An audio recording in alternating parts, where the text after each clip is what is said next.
Hello friends, I am Dr. Himanshu Sekhar. Today we will be studying about brain tumors.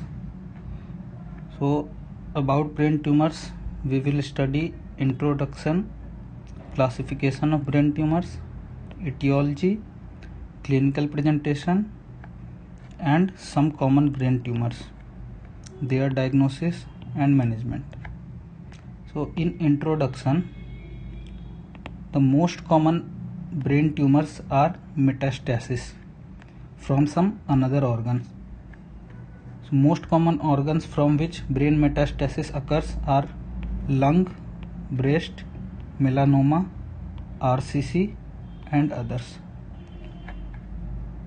In children, brain tumors are the most common solid organ tumor. In adults, glioma, meningioma, pituitary tumor and vestibular schwannoma. These are some common brain tumors. So we will study about these tumors today.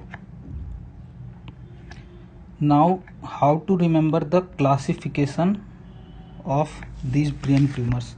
So this is very easy, although this is although it seems a lot difficult, but it's very easy. So we will remember it by a mnemonic, which is PMTGEN. The significance of this mnemonic is that we started our journey while preparing for pre-medical test PMT examination. So we are the PMT generation. So this PMT signifies this first pituitary tumor,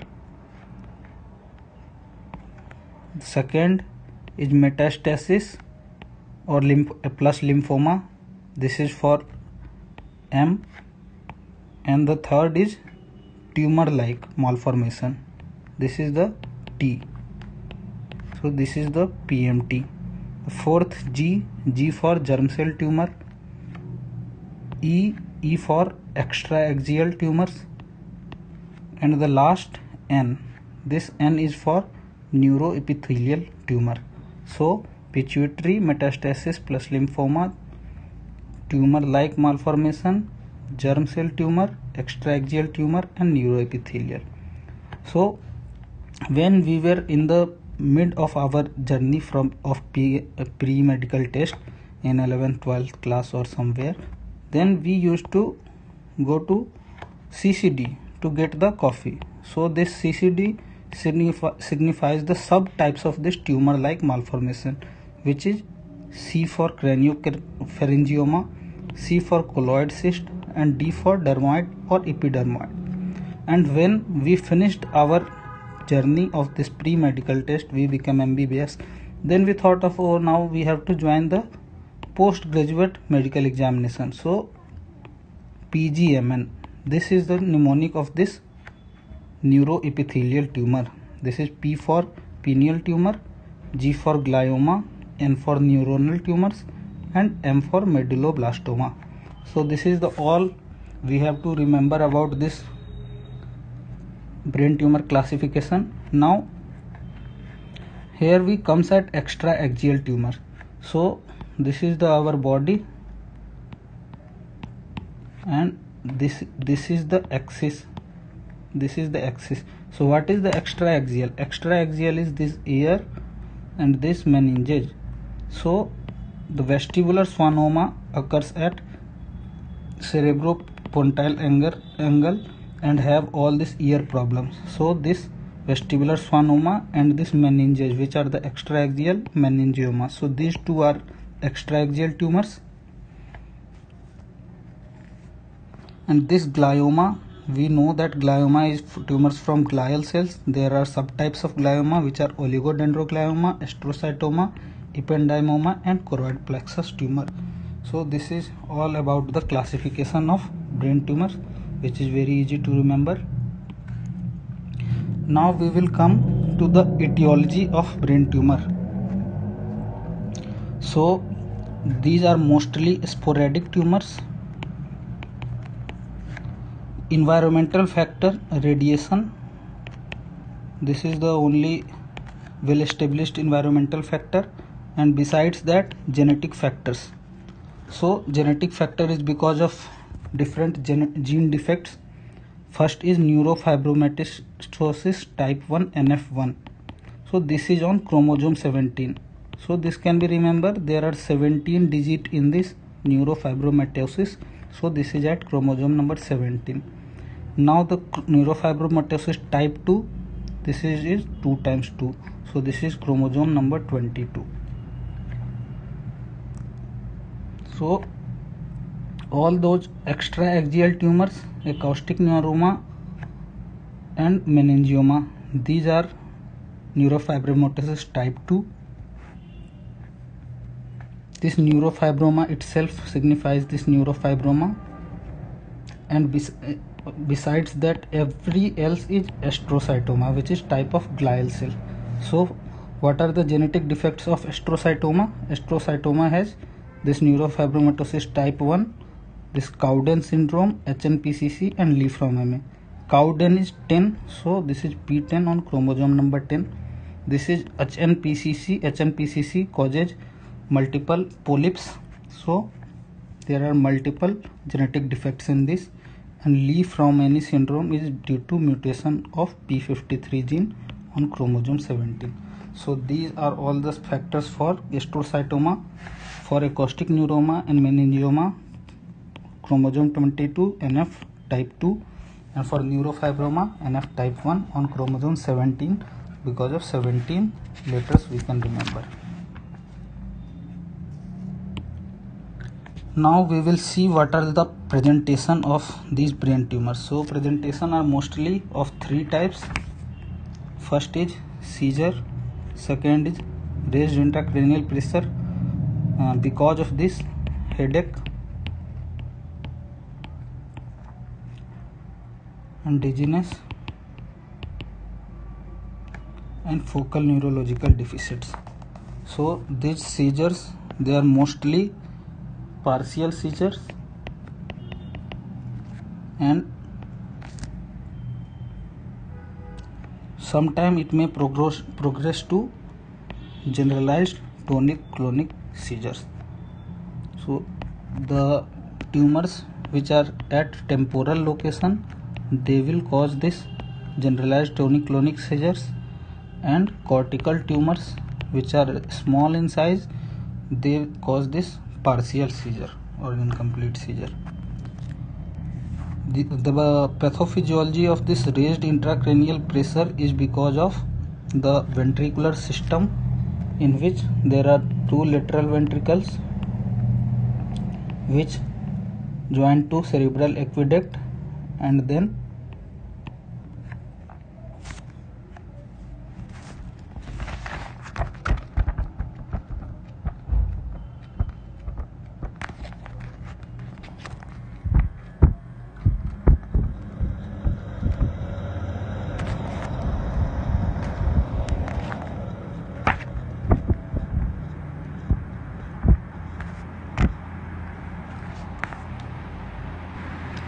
so this raised intracranial pressure is because of the outflow in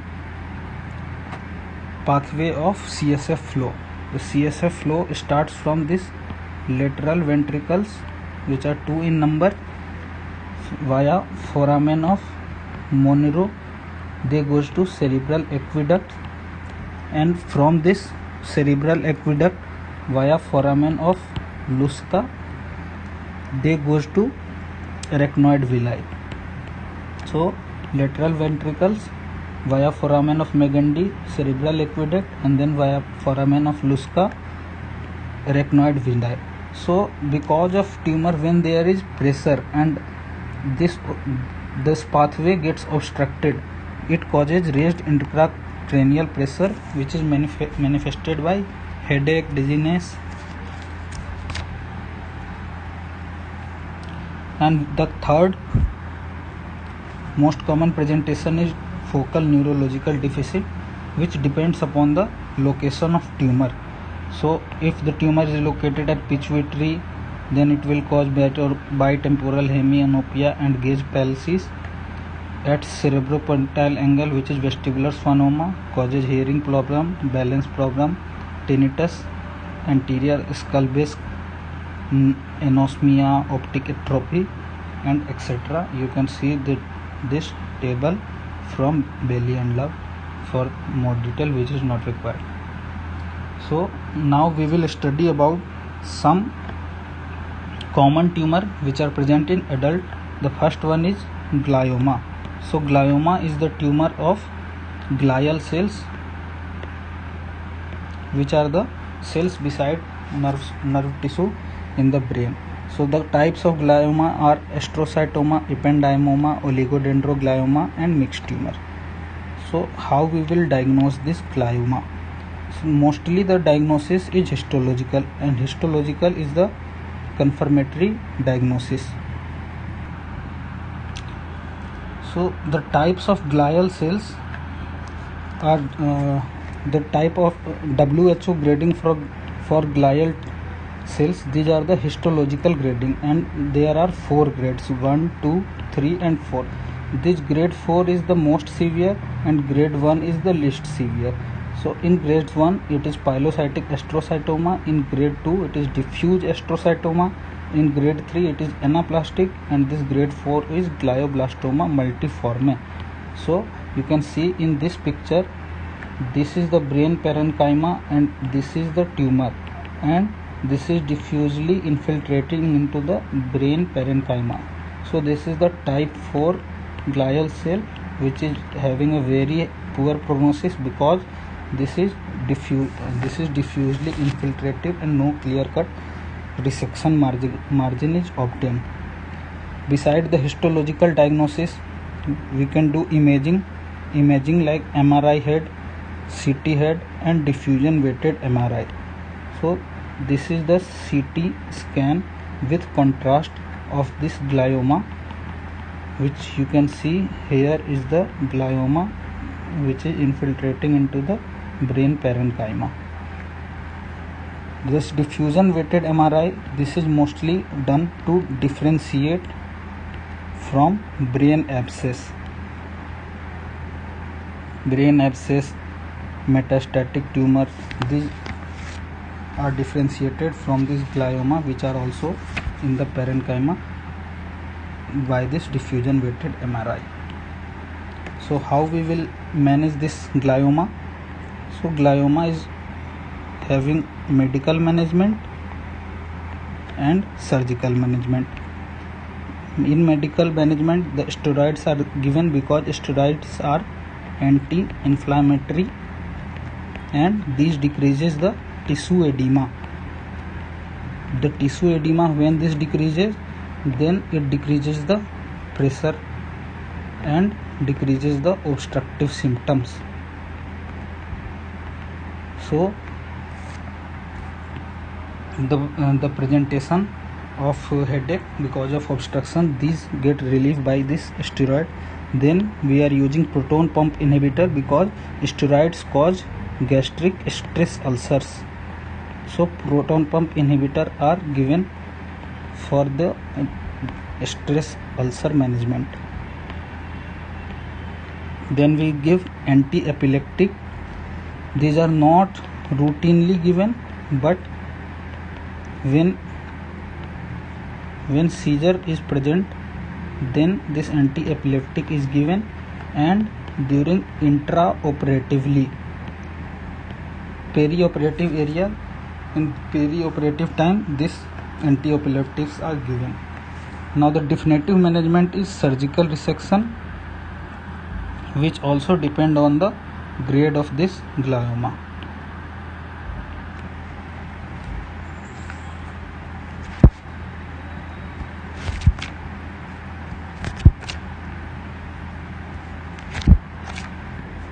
Now we will know a little more about this surgical resection. So this surgical resection, extent of surgical resection depends upon the grade. So if it is low grade, like grade 1 pilocytic astrocytoma, then awake craniotomy is done. So in this awake craniotomy, patient is awake and surgery is going on, and there are multiple probes which are applied to the brain area, and when these probes are stimulated, then patient moves his limb or speech area or auditory functions. So we know that the extent of resection, this is the tumor, we have to resect this tissue only, and this is the functional tissue, and we don't have to resect it. So grade 1 pilocytic stroma, which are mostly commonly present in children, these can be resected by awake craniotomy. For high grade tumors, which is grade 3 and grade 4,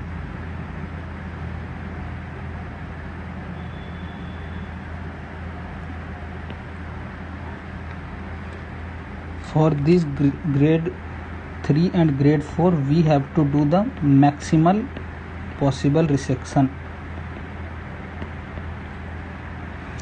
So in this maximal, after doing this maximal resection, we will give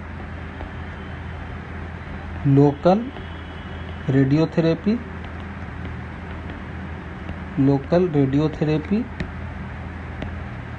and besides that local chemotherapy is given by Carmustine wafer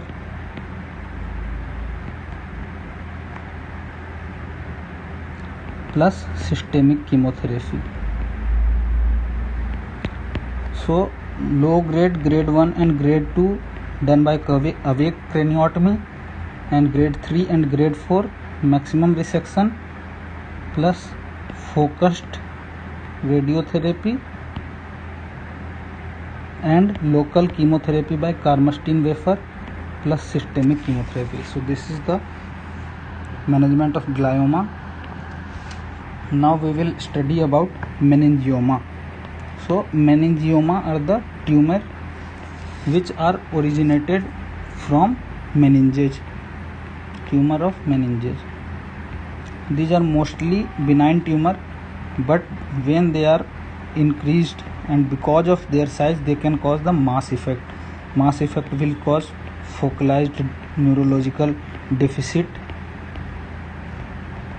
and headache also when they cause obstruction and seizure, which is the typical of all brain tumors. So the diagnosis of meningioma, these are suggested by imaging, and in this there is contrast enhancing mass which is distinct from brain with dural base. So in this MRI, which is contrast enhanced, you can see this is the meninges and this is the tumor. This is the tumor which is having a dural base.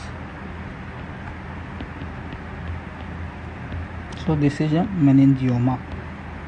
Now what will be the management of this meningioma?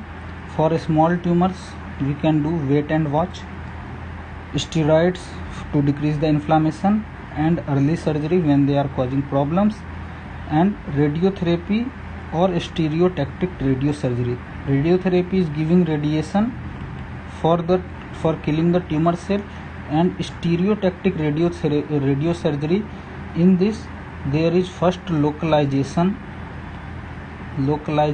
of tumor by 3D imaging. Then after localizing the tumor with 3D imaging, the radiotherapy radiation dose is calculated, and that radiation is delivered via different mechanism like gamma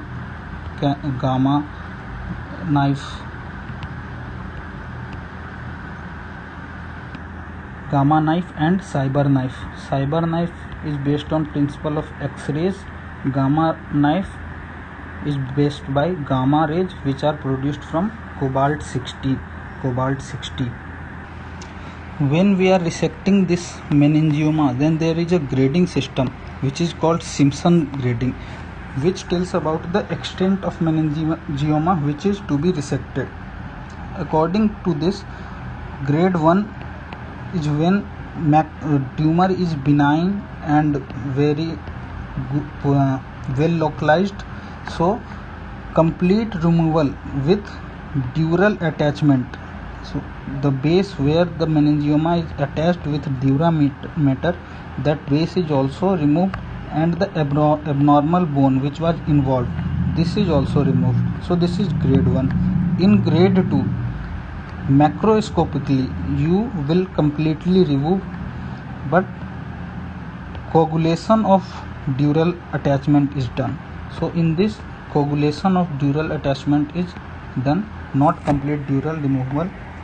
In grade 3, macroscopically you will remove, but microscopically tumor cells will be positive.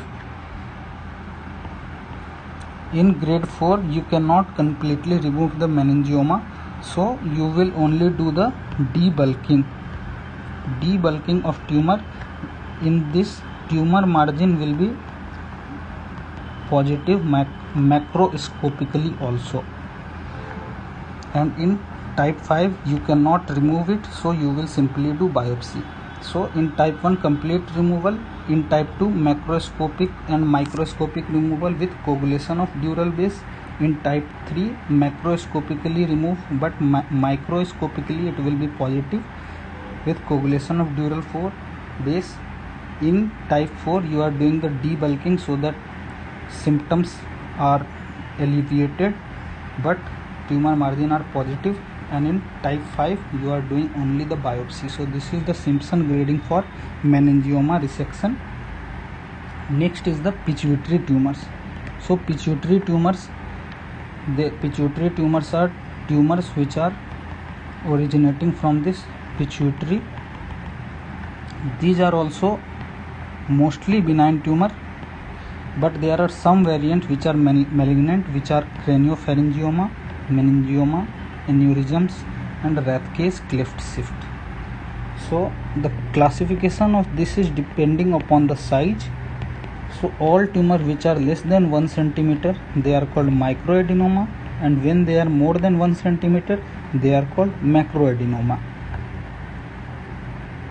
These are mostly benign, but they can be functional, and when they are functional, they secrete some endocrine mediators, and they will cause the problems because of this endocrine effect. So because of this endocrine effect, most commonly prolactinoma, in which the prolactin is increased, and this causes galactorrhea, milk secretion, increased milk. Then growth hormone secreting tumor, which will cause acromegaly, in which the jaw bone is heavy, the hand size is increased. So this is because of growth hormone over production after the epiphyseal closure, after which the bone growth stops, but the distal limb, hand and feet are increased in size with acromegalic feature. Then there is ACTH secreting tumor. This causes Cushingoid features. So this will be like Cushing syndrome. The features of Cushing syndrome is because of this ACTH, the increase in ACTH causes increase in cortisol levels, and this increase in cortisol level causes the features of Cushingoid, in which there is weight gain is there, obesity is there, diabetes mellitus is there, hirsutism is there, then hypertension, skin changes, which is abdominal stria, buffalo hump. These are the features of Cushingoid features. So now how will we assess these pituitary tumors? So first we will do the pituitary functions test, in which different hormones are measured to know whether the pituitary is functioning normally or it is overactive. So the hormones which we measure in this pituitary function test. These are the serum prolactin, follicle stimulating hormone, luteinizing hormone, testosterone, estradiol, thyroid function test, fasting serum growth hormone, and cortisol. So these are the pituitary function test hormones to be measured. Now a special thing is for this ACTH secreting tumors, adrenocorticotropin hormone releasing tumor. For this we need to do the petrosal sinus sampling and this dexamethasone suppression test. In this petrosal sinus sampling, you can see this is the pituitary and this is the veins which is taking drainage from pituitary, and these veins are called this inferior petrosal vein, and they open in this inferior petrosal sinus. So we do the sampling from this inferior petrosal sinus to know whether the ACTH level is normal or it is hyperfunctioning. The another test which is dexamethasone suppression test. In this dexamethasone suppression test, 1 mg dexamethasone is given at 11 p.m. before sleep, and in the morning at 8 a.m. serum cortisol is measured. So normally our body suppresses this cortisol to less than 3 microgram per deciliter, but in case of ACTH secretion, increased ACTH will not let this cortisol to get suppressed, and cortisol levels will remain elevated. So this dexamethasone suppression test tells about this ACTH secreting tumors. Now how will we manage this pituitary tumors? These are medical management and surgical management. For medical management, dopamine agonist. So dopamine is the antagonist of prolactin. So dopamine is antagonist of prolactin. So in prolactinomas, dopamine agonists are given, which are the bromocriptine and cabergoline. Now in case of increased growth hormone which causes acromegaly, we do somatostatin analog, which is octreotide, or we give dopamine agonist. And what will be the surgical treatment? Surgical treatment is required when these are causing the symptoms because of pressure effect or because of location. So in this we need to remove the pituitary gland, and that is pituitary adenoma also. So pituitary can be removed by 2 routes. First is the transsphenoidal route. So in this, endoscopic resection of pituitary gland is done via this sphenoid sinus. So this is the transsphenoidal pituitary excision. And second one is craniotomy, in which cranium, that is brain box, is opened and then pituitary is removed. The last tumor is vestibular schwannoma. Vestibular schwannoma is a nerve sheath tumor which is located at CP angle, cerebropontine angle, and this causes hearing loss, tinnitus, balance problems.